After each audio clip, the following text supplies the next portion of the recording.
Doug Bergman, welcome to the Nonprofit Podcast Network. Thank you, Jeff, for having me here today. I appreciate it. I am so excited to speak with you because the scope of the agency that you represent has changed so much. And full disclosure, I was a board member for 8 years, a long, long time ago. Right? And these things that I see you doing today are just amazing. So starting from the very top, the organization is a legacy nonprofit. It's been around 70 years Correct. plus. Yes. And the name was United Cerebral Palsy and UCP. Right. But even that has changed now to where what the scope of service is so much more than Right. just cerebral palsy. Would you tell us a little bit about that? Sure. Back in 1955 when this thing all started, there wasn't many options for children with developmental disabilities to go into any programs. Actually, there weren't any programs, basically, so their only option was to go into an institution. So a group of parents said that's not going to happen to our kids, so they got together. The organization was formed. It's a national organization, but they have affiliates throughout the United States. So the Sacramento affiliate was formed in 1955, and that group of parents is the one that put that affiliate together. So they said, our children aren't going to an institution. We're going to make sure they get out in the community, make sure they go to school, make sure they go swimming, everything that, of course, a mom and dad would want their child to do. So, through the years, we continue to work with exclusively only individuals with CP, but then other developmental disabilities came into play as well, too. And that's where our outreach really kind of went out to the community and said, we can do more. And, nobody should ever go through this by themselves. This is a community, a family effort, we do at UCP. And it's very important, we continue to embrace that through the years. And, fast forwarding to 2025, only 10% of our clients today have cerebral palsy, and most of our clients today are autistic children and adults. But What go ahead. what roughly is the percentage of autism? Because if I'm not mistaken, it's now the largest percentage, right, of the community you serve? It is, yeah. So, like I said, we serve about 51% of our clients today are autistic, and Wow. it's going to continue to grow. We still take care of people with developmental disabilities, Tourette syndrome, any kind of a disability, if they have that, they probably are getting a service from UCP today through our various programs that we have. But the organization, we want to continue to be agile and continue to, grow and sustain. And, that's the way we have to do that is meet the needs. Well, you certainly have seen what we all call that proverbial pivot point where you just keep pivoting to accept more and more intellectual disabilities, Right. of which there are so many that seem to be occurring that maybe we haven't even heard of yet. Occurring, and we don't service, we don't have enough services today to meet the needs of everybody here in the Sacramento communities, let alone the state of California. But, we are working on trying to, get to that point where we, have those services available. But, Jeff, at the end of the day, it really gets down to people, Right. finding labor, to meet that demand and stuff. So it's a challenge, but, UCP's up for the challenge. And I think we've done a great job over the years to, to grow our programs and services. And you are not unfamiliar, Doug. You've been there now. 20 I years. was going to say Almost 20 years. I was Yeah, going to say yeah. It'll 19. be 20 years next Okay. March. So, but Okay. You've seen a lot over the course of that 20 years. right. You have a variety of programs, and they are significant in so many different ways. Could you walk us through what the core programs are of the organization? Sure. I think, our day programs have been with us for many, many years. We have clients who have been in our day programs for over 40 years. So we have a couple clients that are in their 70s. I think we have one client that's 83 that's been with us. And, we're never going to give up on those individuals, right? And we want them to continue to be a part of the program. And, they develop friendships, acquaintances, sometimes boyfriends, girlfriends. Why Sometimes that should they works be out. any Sometimes different, it doesn't right? work out right. Like They anybody else. have arguments and don't talk to each other for days and stuff. But we just want to be there for individuals that need help. And that's our cause, and that's what we wanted to continue to do that. So our day program expansion, we have 7-day programs a day in Sacramento.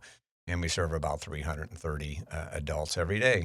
They come in and out of the program. We provide a transportation for them to get to and from.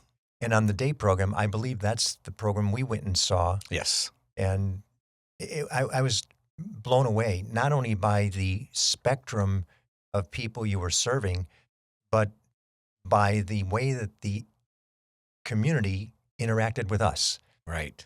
They were enjoyable. They were happy to see us. They were conversational to the extent that they could be, Right. and some to the extreme on the conversational side. Right. And we just had a blast walking through the various buildings from youth all the way up to, we didn't see your 82 or 83-year-old. Yeah, He I wasn't think they're there. in another program, but yes. Yeah. But it was amazing just to talk with some of them and have them explain what it means to them, what the day program means to them, and how they have their chair. Right. And what they like about the instructors and the people supporting them in the various activities that they were doing. Luis, do you like coming to program here? Yes. Yeah. What is your favorite thing about coming here? Go walk, walk one. Yeah. So Luis, he uses a wheelchair, but we actually do have adaptive equipment here where we can get him up out of his wheelchair and he can actually walk and take steps. Where typically, if we weren't here to offer that support, he would be only able to use a wheelchair all the time. So here, he's able to build muscles, stretch out his legs, and get up and do laps around the MP room, which is really great for him to increase his mobility. So it was really, really something. Congratulations on that. Yeah, thank you. What are some of the other programs? So our biggest programs actually are our family respite program. So we serve about 2,000 families in that program. Wow. And that is just something that's grown quickly, but it's something, again, that was needed in the community. So a respite really entails that you have a child with a developmental disability. It doesn't matter what age. We would come into your home and give you a break. And so you could go out to you and your significant other, or if you're a single parent, which unfortunately have a lot of single parents raising developmental disabled children and adults. But, you can go to the movie, take a vacation, go to the grocery store, take a nap. If you're just tired and I want to sleep for 3 hours, we'll come to your house and, watch your child or adult, for a period of time. But, it's just it's a respite for not only for the parents, but it's a respite for, the client as well, too. Because, when you're a kid or adult, you need a break from your parents once in a while as well, too, right? So it kind of serves two things there, as far as, making sure, people are getting the breaks that, that they need in at all levels. So How you said 2,000 people you service? 2,000 families, yeah. And that's over a course of a year? No.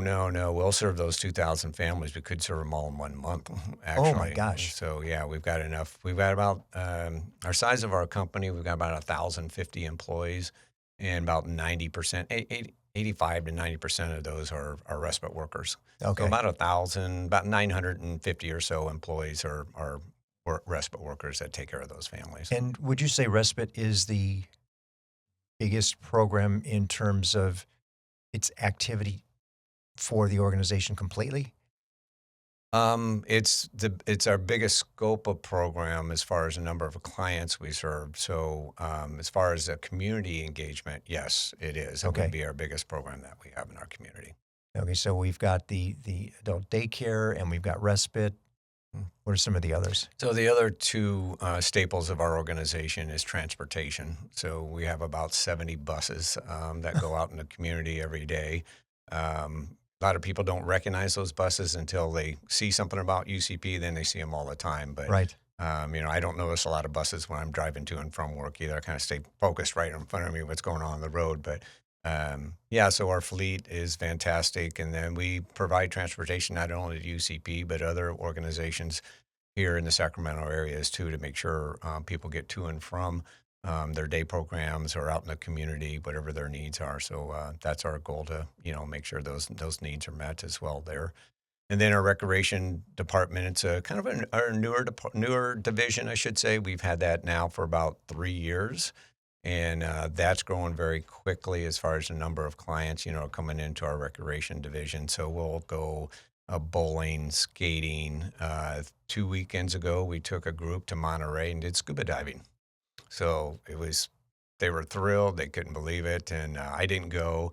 But the report I got was just that they were just loved it, I can only underwater and imagine. stuff. So, but yeah, never have done that and just floating. Of course, we have 3 or 4 instructors around them the entire time, so they're completely safe. And the recreation department's brought a couple of other ideas for me. I've had to say no to. One is skydiving. So I said no skydiving, and the other one is axe throwing. So they wanted to do axe throwing. I said nope, not on that one either. So, but they do come up with some pretty good ideas. But there's a limit of what I feel comfortable Sure. allowing them to do. And if I'm not mistaken, I think I even saw somebody in the Sierras skiing on the website. Yeah, that's correct. So yeah, we take people up skiing and yeah, just all kinds of out at Natomas quite a bit.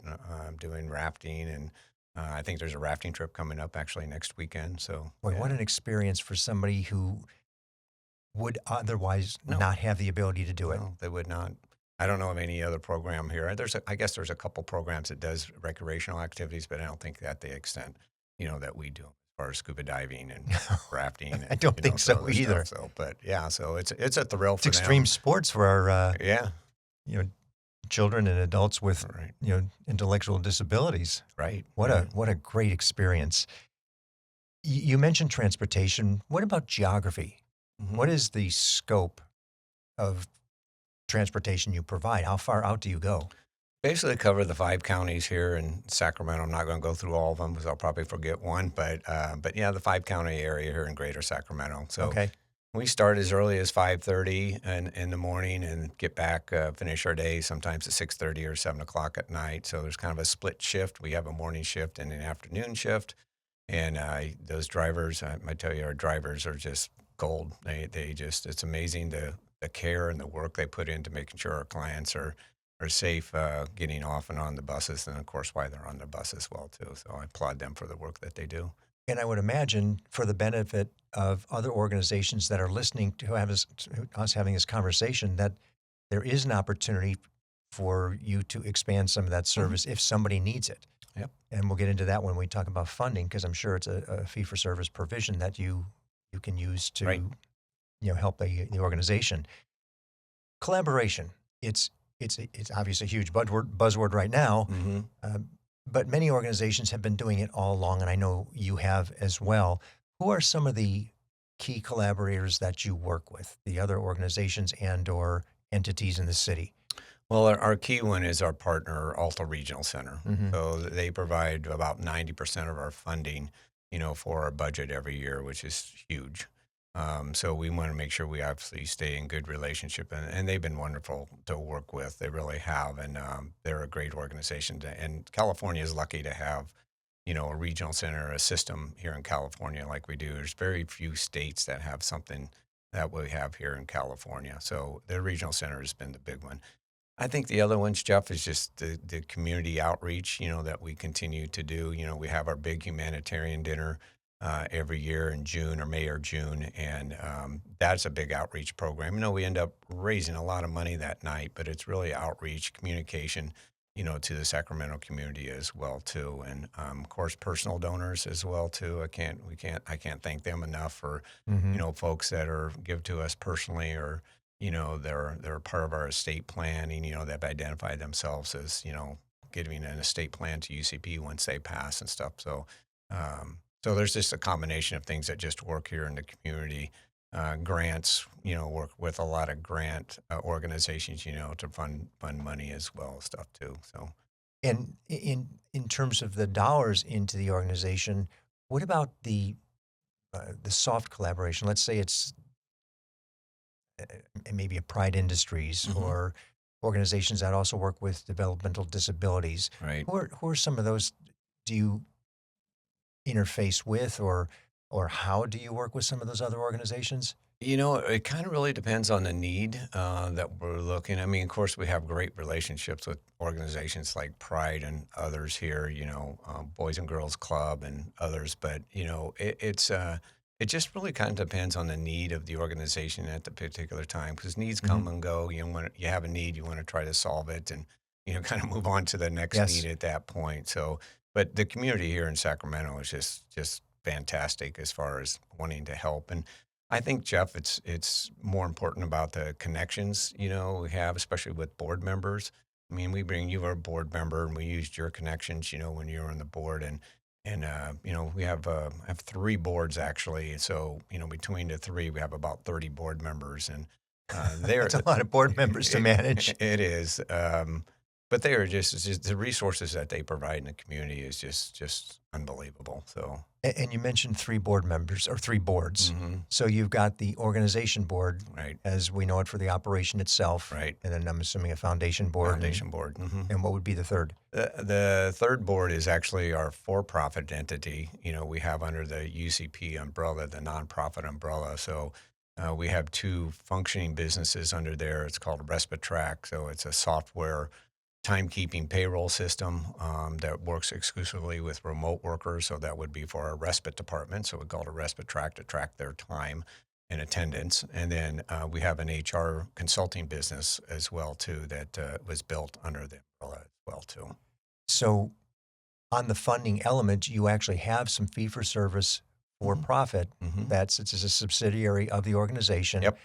And I want to ask you a little bit more about that because it's a big topic of conversation today now that the uh, federal budget's been passed and Mhm. we know what that's going to look like going forward. And it's going to be incumbent on organizations to look for ways Yep. to generate additional revenue that is not reliant on some sort of federal grant. Right. And we haven't seen the effect of the state dramatically yet, but I'm sure that's coming. Right. And we'll see that in the next year. Yep. Tell us a little bit about that because you set this up early. I remember being on the board and you were talking about it back then, saying, what if we could do a software Right. that we could sell? Right. And here we are 20 years later, you've been Yep. selling it for some time. Yeah, we've been selling it now for about 10 years. We have 23 other organizations using the software internationally and nationally, and they love it. I mean, it's a way for them to, reduce a lot of their waste, as far as time and attendance and spending on payroll, paper processing. Mm-hmm. And that's what we were doing for years, and it just didn't work. So, that business now is generating about almost $500,000 a year in revenue. And, that's revenue that just sinks down to the bottom line, and that revenue, goes over to the organization, to offset some other costs. You as just well, too. excited a whole lot of nonprofit organizations going, okay, what can we do? So my advice to that is this: whatever you're doing really good today, try to turn it into an enterprise. We were really good at respite, but we didn't have the system in place to be great at respite. Mm-hmm. So we, came up with the software, and it took 3 years to kind of develop it. It took some capital money to develop it as well too. It wasn't free. The organization had UCP actually put the capital money in to make this work, and it just has been amazing. And we have now a development team, in Texas, and we have a team in India, that kind of keeps the software up to date. And we've got customers, like I said, throughout the United States. We just actually signed on the U.S. Navy and Army, to use Respitrack. So that's a national contract that I think someday is going to go pretty big internationally at some point. And for those who are wondering what those options are and what those opportunities are, there are other organizations doing fee-for-service, Mhm. for-profit, as a subsidiary of the nonprofit entity. Doug, that's awesome. Right. I'll put Doug's email in the show notes so you can reach out to him to Yeah, ask. it's just crazy how it just kind of all came together, and it's a trust thing. And I'm not going to lie to you, it took some time for Sure. it to build the business up. It didn't happen overnight. This kind of happened over 10 years, but I think the next 10 years we're going to double and triple and maybe quadruple the number we're doing today. Because I just think more people are aware of it, and you hear more people talking about it. So it's just something that's passionate. You got to be behind and just make sure it's quality. Well, and it's what you do well. Right, it's what you do well. Yeah. The organization's continue to embrace it and be a part of your really a part of your mission at the end of the day. Well, and as we all look and struggle to say, okay, where do we replace that money that we don't have any longer? What can we do? What does it look like? We all have to think differently. Right. We have to think differently, and it's not going to come the way it came. Yeah. So, You got to think about growth and sustainability. You really do. You can't think that it's status quo and it's always going to be status quo. Is not going to. Mm-mm. You can't live off a status quo in today's world. Right. Today's business world. And, for nonprofits, it's a business, Jeff, at the end of the day. The only difference is we don't pay taxes. Right. We're exempt from taxes. That's it. Everything else, it's labor, it's workman's comp, it's benefits, it's employment, it's rents, just all those big ones, we still got to work through those on a budget. And at the end of the day, and I've always said this to a lot of people, it's okay for a nonprofit to make money at the end of the day. It's okay for them to make 10,000. It's okay for them to make 100,000. It's okay for them to make $500,000. That just gets fed right back into the organization for growth and sustainability. And we have to remember that to that extent. And you're not a small nonprofit. You're a $24, $25 million nonprofit. That's a big business, relatively speaking. But we once weren't. Correct. We were when I started in 2006. We were doing 4.5 million.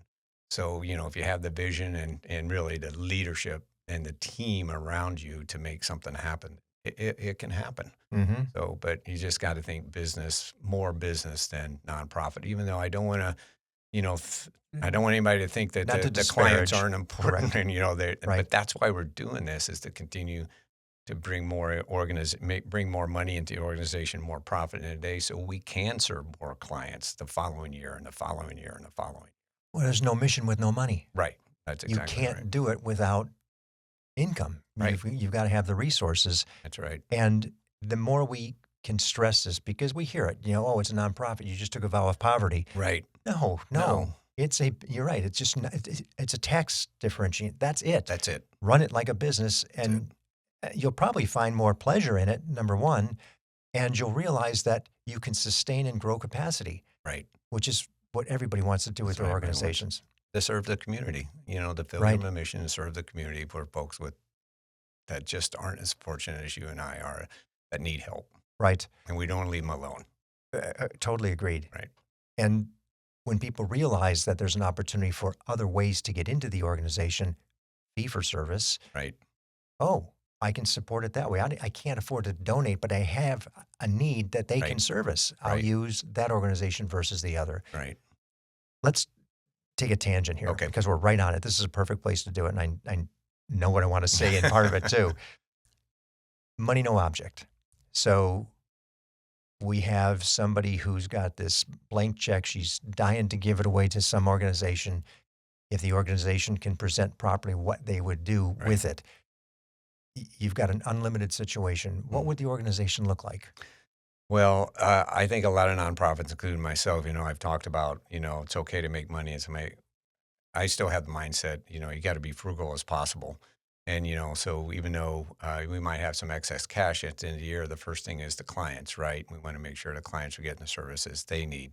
So I think all nonprofits would love to have a IT staff, in the building. We outsource ours.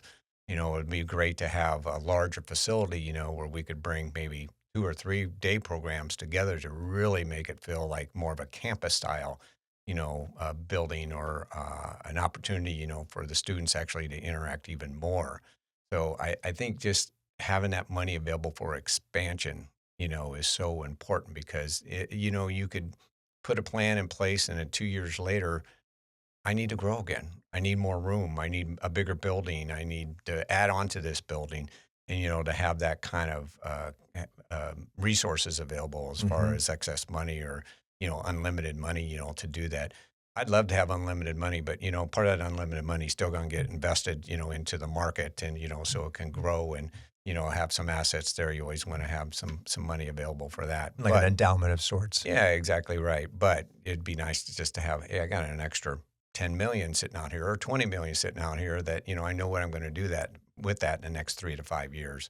So just it feel really good just to know that that's there for the need of your organization and the need for the community when those needs come up.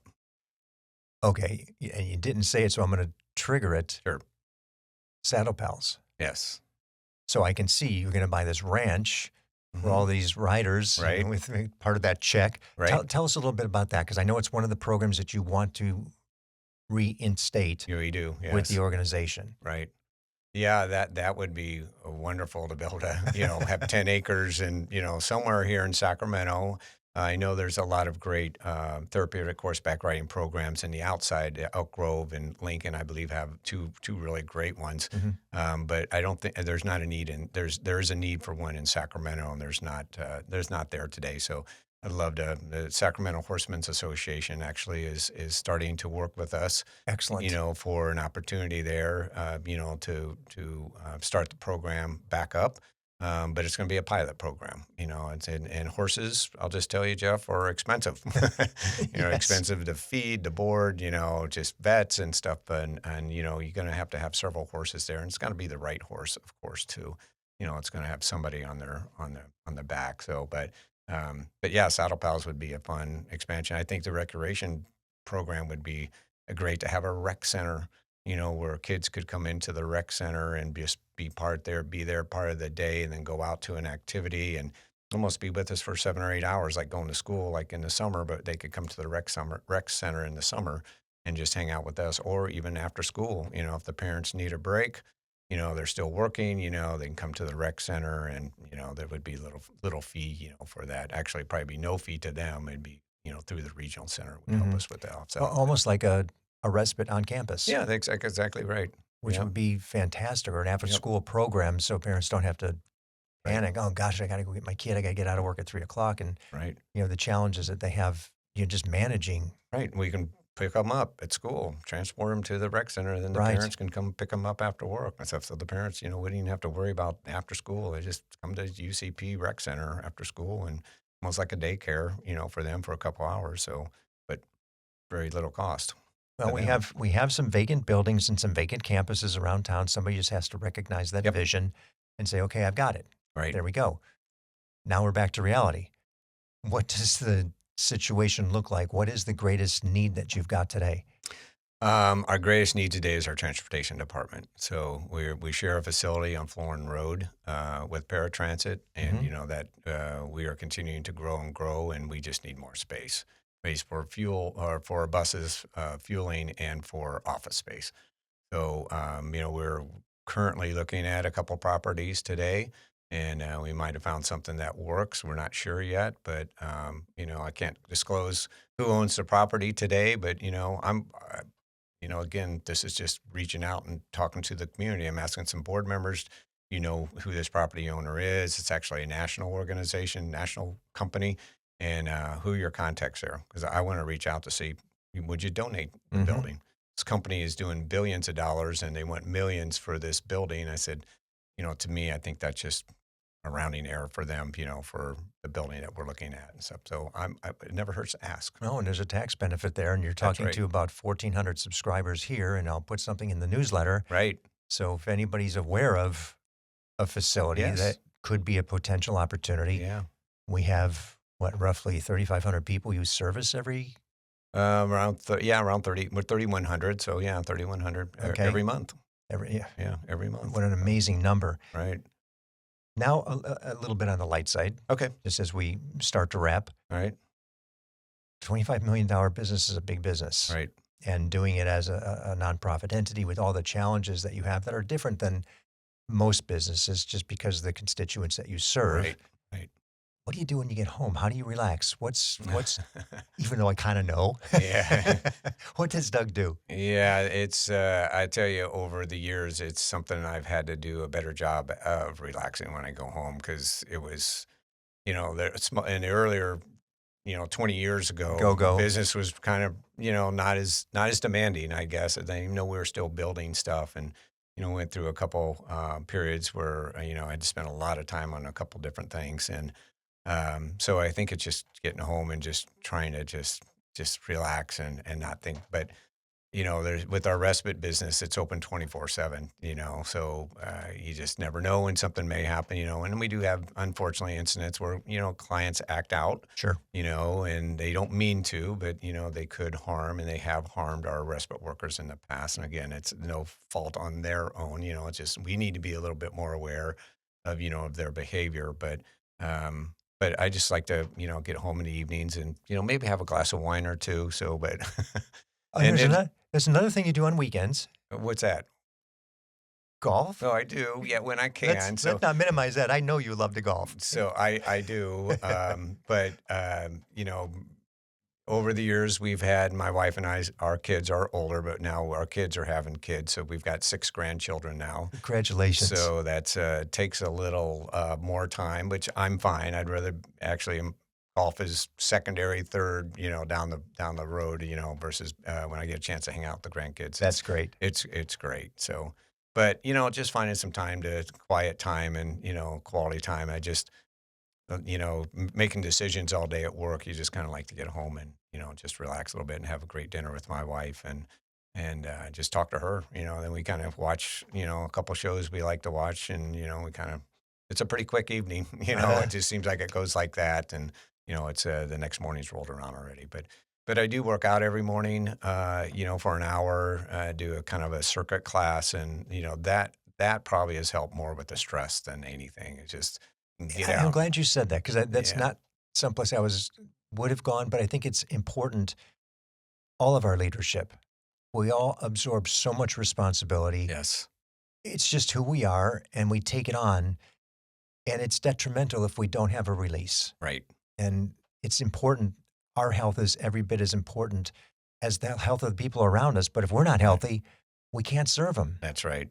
And it's that oxygen mask thing. Yeah. You first, then the child. Right. Because if you're not well, If you're not there, yeah. you can't help. Yep, that's exactly right. Good. Oh, and So, you look like you're in great shape too. yeah, So I'm probably best shape than I was in my 20s, but it's work. But that's what the hour is about. It's about working hard and yeah, working out, and I really don't think anything really too much about work. Once in a while, obviously, if we got some crisis going on, but just a nice relief to do that. good. What's the best way to learn about the organization? I'd say, through our website, we've got a lot of links on there for parents who are looking for help. Oh, okay. Oh, So they and- can actually get Yes. and apply on site. They can go to the link, and we'll link them to the regional center. So in Perfect. California, any new parent moving to California needs to go through our regional centers. There's 21 of them throughout the state of California to be able to have services, and for the state to pay for those services. But they have to go through a qualifying process. And that's the first thing they have to do. And then once they go through that, then they'll have an opportunity to choose. They don't have to come to UCP. I'd love them to come to UCP, but there's other organizations they can choose for services based on their child or adult's needs. Okay. Yeah, but everything's on the website, and if there's no questions, you can obviously call UCP, and we'll figure out a time to pretty good about picking up the phone. But if we're not, we'll take a message and get back to them. Okay. And that website's just ucp.org, www.ucp.org. UCPsacto.org. Okay. Yeah. And I'll put that in the show notes as well, so that anybody can look and find it if they can't remember, if they happen to Okay. be driving as they're listening. Sure. Doug, the necessary expansion of so many organizations focusing on intellectual and developmental disabilities, it's staggering. It's amazing what the need is. Mm-hmm. And the fact that we have an organization like UCP that's here, that has served the community for 70 plus years. Right. You've been there at least a quarter of it. Right. Now, pushing into almost a third of it, Right. is presenting so much equity, so much knowledge, so much familiarity, taking it from $5 to almost $25 million it's amazing. That's as staggering as the need is. Right. So, congratulations to you. Congratulations to the team that you've built that has allowed you to do the necessary things for sustainability, for capacity growth, and just looking and saying, what more can we do? Right. And running it like a business. Right. So thank you. Thanks for sharing it. Thanks for Welcome. taking the time today, and I appreciate you. Oh, thank you. Thank you for having me again. I appreciate it too. Happy to do so. Yes. Thank you. And you're welcome back anytime. Thank you.